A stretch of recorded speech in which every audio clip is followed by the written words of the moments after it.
A graça e a paz do nosso Senhor Jesus, que bom ter você novamente conosco aqui no nosso canal, na nossa aula online. Estamos estudando o livro de Provérbios e hoje nós vamos falar sobre disciplina. No nosso Guia para Viver Bem, no livro de Provérbios, a gente vai ver que disciplina denota a maturidade do cristão. E para começar a nossa aula, eu gostaria de, primeiro, orar. E segundo, pedir para você dar o seu like, compartilhar essa aula se ela for relevante para você, para alcançar mais pessoas. Dê a sua curtida, deixe seu comentário, é muito importante para nós. Então vamos orar? Pai, nós te damos graças por esse dia que o Senhor nos fizeste. Obrigada pelas tuas misericórdias que se renovaram mais uma vez sobre as nossas vidas, Senhor. Pai, que o conteúdo que nós vamos ver hoje seja relevante, que ele fale aos nossos corações, que o Senhor nos edifique para a honra e glória do seu nome. Nós oramos a Ti agradecidos em nome de Jesus. Amém. Então vamos lá. Para iniciar nossa aula, eu convido você a acompanhar comigo a leitura aí de Provérbios 26. Nós vamos ler do 17 ao 22. Diz o seguinte: quem se mete na confusão dos outros é como quem agarra pelas orelhas um cachorro que vai passando. Quem engana os outros e diz que é brincadeira é como um louco brincando com uma arma mortal. Sem lenha, o fogo se apaga. Sem mexericos, a briga se acaba. Como carvão sobre as brasas e lenha no fogo, assim é o briguento que atiça para atiçar uma briga. Os mexericos são tão deliciosos que gostamos de saboreá-los. Palavras do Senhor. Então, aqui pensando no nosso tema, nós vamos falar sobre disciplina. O nosso objetivo com a aula de hoje é entender que nós, por termos um compromisso com Deus, nós devemos fugir aí de certos tipos de brincadeira que possa ferir a autoestima, a reputação ou até mesmo o bem-estar físico de outras pessoas. E é interessante porque nós brasileiros, nós somos considerados um povo muito indisciplinado, muito brincalhão, nós temos dificuldades em várias áreas. Nós chegamos atrasados nos nossos compromissos, no trabalho, na igreja. Infelizmente o culto começa às 9, mas tem gente saindo de casa às 9. Temos muita dificuldade com isso. Nós temos um dos piores trânsitos do mundo. Os nossos motoristas não respeitam a lei de trânsito. Você tem que fazer uma lei assim muito rigorosa para que a pessoa não saia alcoolizada, por exemplo, quando vai dirigir, né? Então, o índice de morte nas rodovias, nas ruas das nossas cidades é considerado altíssimo. E a gente sabe que nós poderíamos evitar grande parte dos acidentes se nós tivéssemos um pouquinho mais de disciplina. Por exemplo, isso é só uma área, tá? Nós temos aí inúmeras outras áreas que um pouquinho de disciplina cairia bem e nos ajudaria bastante. Quando nós brincamos, nós acabamos não respeitando a privacidade do outro. Nós expomos, né, as pessoas a situações ridículas, causando constrangimento a algumas pessoas que estão por perto. E aqui não estou falando para você que é proibido brincar, justo eu, né? Enfim. Mas eu quero dizer que a gente precisa tomar cuidado com as nossas brincadeiras. É muito importante isso. Por quê? Porque brincadeiras de mau gosto, elas são evitáveis. Elas são evitáveis. Realmente a gente se colocar no outro, no lugar do outro e pensar, né? Eu gostaria que fizesse isso comigo. A questão é que a gente não tem muito esse exercício, né, de domínio próprio, de sabedoria. Aí que tá o ponto. Nos nossos encontros sociais, nos acampamentos, nas nossas rodas de amigos e até na porta do templo, após o culto, né? Muitas vezes nós não hesitamos em fazer uma gracinha de propósito para deixar alguém sem graça, né? A gente perde o amigo, mas não perde a piada. O fato é que quando a gente atravessa uma linha muito tênue entre a brincadeira e a humilhação, a gente acaba pecando. E é aí que mora o perigo para nós. É muito complicado isso, porque por mais que a gente defenda e fale, foi só uma brincadeira, a gente sabe que no fundo toda brincadeira acaba tendo um pouquinho de verdade. E o fato é que a gente não tá tão livre assim quanto a gente pensa para fazer o que a gente quer. Se eu faço uma brincadeira e o outro se sente magoado, chateado, eu atravessei esse limite. E às vezes nós mesmos saímos de alguns encontros sociais e ficamos com aquela pulguinha incomodando, né? De que fui longe demais. Então, nós precisamos buscar ser disciplinados, inclusive por causa do nosso testemunho. E a maior disciplina para nós é a rendição pessoal a Jesus Cristo, colocando no centro dos nossos relacionamentos, para que a gente possa realmente seguir uma vida cristã que norteie também as nossas ações, para que essas ações realmente possam denotar aí disciplina, louvor a Deus. E, enfim, quando a gente atravessa essa área, e hoje em dia a gente fala, é bullying, na minha época não era. Era, só não tinha nome, né? Então é muito importante isso, porque às vezes a gente pensa, nossa, essa geração Nutella tão chatinha. É que a gente aprendeu a nomear as coisas têm nome, né? Quando você atravessa essa linha entre a brincadeira e a chateação, é bullying.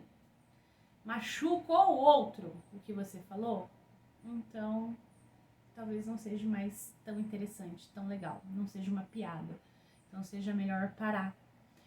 E essa é a nossa medida. E aí em Cristo a gente vai aprendendo com o tempo. E a nossa ideia hoje aqui então é olhar a partir do texto de Provérbios 3 aspectos da disciplina bíblica em que a gente possa demarcar e estabelecer divisas aí no campo da ação do cristão. Então, a primeira coisa que eu gostaria de falar para você hoje é sobre o valor da disciplina. Tem sido assim dito acertadamente, né, que o futuro pertence ao disciplinado. Né? Disciplina é liberdade, já diria o poeta. A disciplina, de forma geral, ela requer da gente persistência, perseverança. As pessoas jamais realizarão assim os seus potenciais máximos se elas não forem disciplinadas. Fato. Então, se você parar para pensar, a palavra discípulo e disciplina são muito parecidas. Por quê? Porque derivam da mesma raiz. E aí que é interessante pra gente. Por quê? Porque os discípulos de Cristo foram pessoas, né, os primeiros, vamos pensar assim, que se submeteram a ele de boa vontade e aprenderam a obedecer, aprenderam a ter disciplina. É importante a gente pensar aqui que a disciplina, ela é algo que está na nossa vida, que ela precisa fazer parte dos nossos hábitos, das nossas realidades. Então, aqueles que se rebelam, por exemplo, contra a autoridade externa, também não vão conseguir ser autodisciplinares. Então é importante a gente pensar nisso, né? O quanto para mim é fácil me submeter a uma ordem, não estou falando aqui em ordem descabida, questões descabidas, mas coisas que são realmente necessárias, podem ser coisas simples e básicas, desde coisa mais complexa. E aí o fato é que assim, um bom líder é um bom liderado. Então, uma pessoa que consegue fazer as pessoas obedecerem, ela também obedece quando é necessário. Então, é muito importante a gente pensar que liderança envolve disciplina.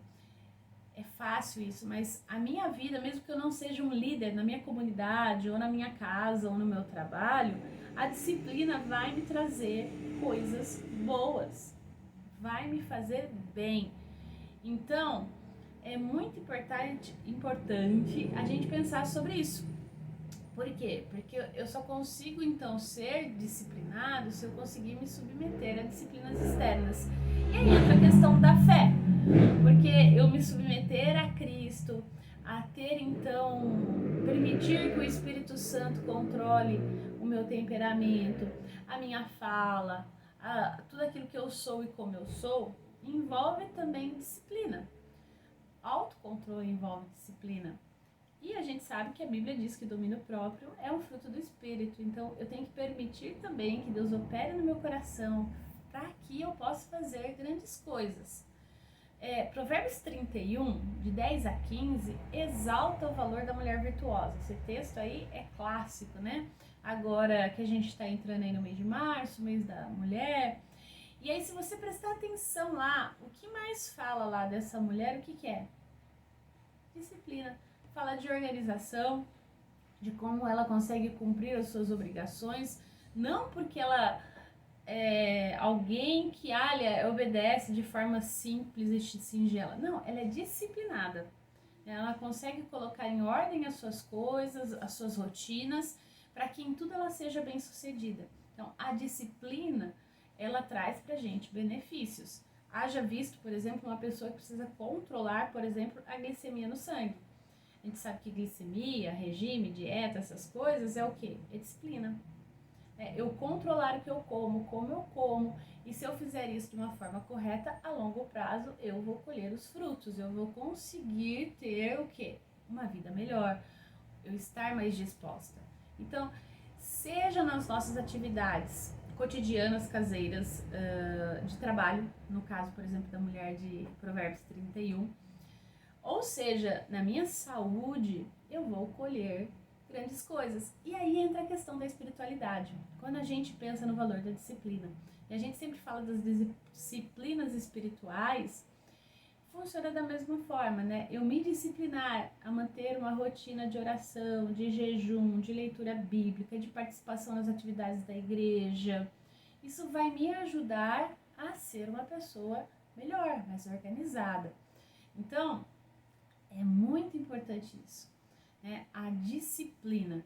E talvez a gente não pense o quanto isso é importante, porque a gente pensa apenas assim, a gente viu aí o versículo 22, né? Os mexericos são deliciosos.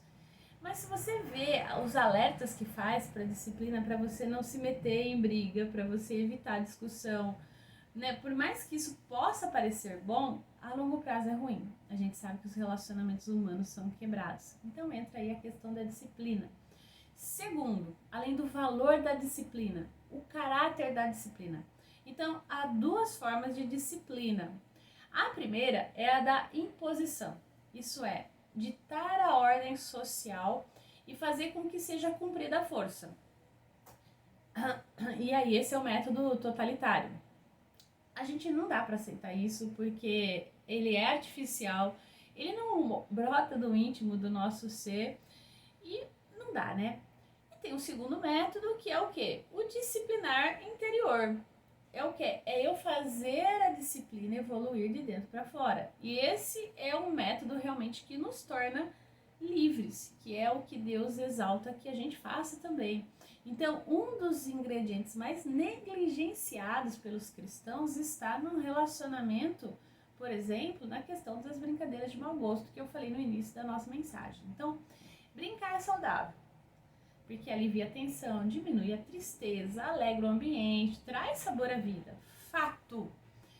Mas isso não justifica o abuso de confiança, de amizade e da liberdade que a gente tem, assim, para extrair sofrimento e vergonha alheia.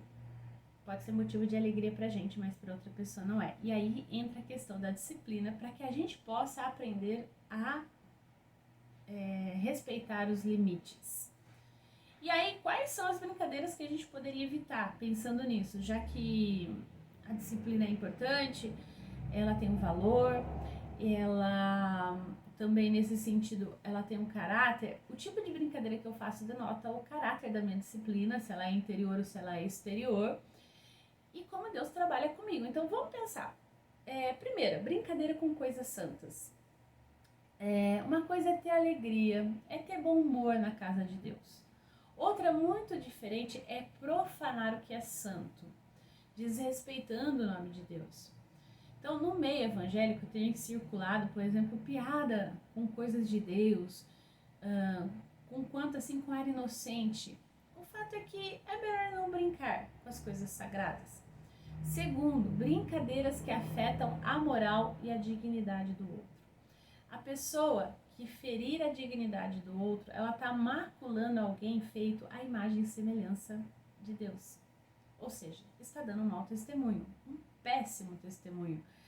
Ainda que se desculpe, né, dizendo, foi por brincadeira, né? E aí a gente sabe que isso não é legal, né? Então, mesmo que seja algo que aparentemente, é visível para todos, se isso afeta a dignidade do outro, é melhor não fazê-lo. A gente deve se referir às pessoas pelo que elas são, pelo nome delas, e não por aquilo que as fere. Eu costumo sempre dizer que se você necessita adjetivar alguém para fazer brincadeira, para falar com essa pessoa, aí já mora o perigo. Ela tem nome, né? Substantivo próprio, definido, não apelido. Apelido pejorativo, principalmente, né? Porque às vezes tem aquela pessoa que a gente conhece pelo apelido carinhoso de infância, que todo mundo chama, ok, né? Mas aqui eu tenho certeza que você sabe o que eu tô falando, né? Aquela brincadeira que acaba olhando qualidades físicas, denegrindo a pessoa e por aí vai. Terceiro, brincadeiras preconceituosas. Mateus 12:36 nos lembra que nós teremos que prestar conta de toda palavra fútil que a gente falar. Então, brincar é uma forma da gente desnudar as tensões, ok? É uma forma da gente lidar com a vida de uma forma mais leve, criativa, ok? Contudo, isso precisa ser assim, só para isso. Não é para enfiar farpa, não é para machucar a dignidade e o sentimento de ninguém. Principalmente se você não sabe, se você não conhece, né? Então vale a pena a gente pensar nisso. Quarto, brincadeiras que denigrem a imagem do outro. A gente já viu, né, muitos cristãos desrespeitando suas esposas. Por exemplo, né, com o termo, ela é muito velha, osso duro de roer, muito gordinha, e por aí vai, ou muito magrela. Eu duvido que elas se sintam bem, né? Mesma coisa você, né? A mulher fala, o meu barrigudinho. Então, seja para homem ou para mulher, é complicado. É complicado isso. Você acaba assim denegrindo o outro, mesmo que seja de uma forma brincadeira, né? E aí o mesmo se aplica tanto a um quanto a outro. Então aí é perigoso esse tipo de brincadeira. É melhor que a gente não brinque, né? Ai, minha burrinha, meu burrinho. Por favor, menos, né? Vamos brincar de modo criativo, sim, construtivo, respeitoso, eliminar assim do nosso repertório aquilo que não combina com as nossas qualificações de embaixadores do rei. E aí, pensando então, a gente pensa no valor, no caráter, e aí eu queria pensar com você, a gente já falou um pouquinho, mas vamos agora mergulhar nessa ideia, na recompensa da disciplina. E aí aqui eu queria deixar uma citação do Oswaldo Chambers, que diz o seguinte: não só nosso relacionamento com Deus deve ser correto, mas a expressão externa desse relacionamento deve ser correta. Deus não deixará escapar nada. Ele analisa cada pormenor da nossa vida. De inúmeras maneiras, Deus nos fará voltar diversas vezes ao mesmo ponto. Ele nunca se cansa de fazer-nos voltar a determinado ponto até que aprendamos a lição. E aí vamos ver algumas recompensas que resultam da nossa disciplina. Então vamos lá. Primeiro, a obediência à palavra de Deus e à sua vontade. Hebreus 12, de 9 a 10, diz assim que visto que nós respeitamos os nossos pais aqui na terra, embora eles nos castigassem, não devemos com muito maior satisfação nos submeter à educação de Deus, a fim de que possamos realmente viver. Nossos pais terrenos nos educaram por uns poucos e curtos anos, fazendo por nós o melhor que eles sabiam fazer. Porém, a correção de Deus é sempre boa e para o nosso maior bem, a fim de podermos participar da santidade dele. Então, o surgimento da obediência, da confiança, tem muito a ver com a qualidade da disciplina que a gente possui, e, consequentemente, a sua recompensa. Segundo, abençoada esperança que dá à vida um significado maior. É muito comum encontrarmos no nosso meio cristãos vivendo um verdadeiro fracasso. Gente que tem realmente uma vida assim, aparentemente boa, mas que sofre, que é frustrada, desanimada, desesperançosa. Gente, é muito mais comum do que você pensa. É raro, mas acontece bastante. Gente que não tem expectativa, que nem sabe direito o que está fazendo, que está na igreja, está junto com a multidão, mas não tem significado. E confrontados, eles não têm uma vida diária de oração e de estudo da palavra. Fato. Terceiro, reconhecimento da direção de Deus em nossa vida. Depender totalmente dele requer uma desconfiança do nosso próprio senso de direção. Isso só será possível se nós voltarmos de forma disciplinada para a palavra de Deus. Veja o que diz Provérbios 3, de 5 a 6. Reconhecê-lo literalmente significa conhecê-lo em tudo o que nós fazemos. Não é uma essência da vida cristã isso? Sem mim, a gente sabe que nada pode fazer, sem Deus não tem como, mas tudo podemos naquele que nos fortalece.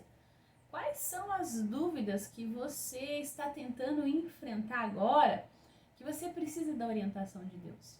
O que você tem feito para isso? Você está disposto a depender dele para ter a resposta certa para essa recompensa? E quarto, sensibilidade para reconhecer os próprios limites. A humildade nos dá consciência da nossa limitação e também nos estimula a descobrirmos em nós o potencial que a gente precisa se desenvolver. Se a gente não sabe, se a gente não tem consciência da nossa limitação como ser humano, não tem como. Então é importante isso. E aí, por fim, eu gostaria de terminar, concluir a nossa lição com Hebreus 12, 11, que diz o seguinte: toda disciplina, com efeito, no momento não parece ser motivo de alegria, mas de tristeza. Ao depois, entretanto, produz fruto pacífico aos que têm sido por ela exercitado, fruto de justiça. E aí eu queria pensar com você algumas disciplinas importantes, com você e comigo também. A disciplina da leitura bíblica, né? Cada dia, antes de iniciarmos as nossas atividades, devemos ouvir a palavra de Deus através da Bíblia. Se a gente sair de casa sem levantar os nossos pensamentos cativos a Jesus, as coisas vão ser mais difíceis. Nós seremos capazes, muito capazes, de fazer coisas erradas. Então, busque, mesmo que for um momento curto, às vezes você acorda atrasado, você está na correria, que sejam 5 minutinhos. Senhor, abençoe esse dia, me dê a direção, na hora que você está tomando o seu café. A disciplina da oração, o tempo para orar, ele deve ser separado para isso. Eu sei, é difícil. Eu também tenho vivido dias corridos, dias difíceis e sinto essa dificuldade muitas vezes. Se a gente não se disciplinar nesse tempo, a gente vai encontrar dificuldade, né? Eu sei que às vezes a gente vive tempo de deserto, em que a gente ora e não tem resposta, onde a gente tem dificuldade, mas a gente precisa empenhá-lo, né? Nem que seja assim, quando você acorda de madrugada, eu sempre falo, Deus, quando acorda de madrugada é para orar, mesmo que for lá na sua cama, quietinho, busque ao Senhor, reserve tempo para isso. É muito importante, por mais ocupação que a gente tenha. E quanto mais ocupação a gente tem, mais a gente precisa orar.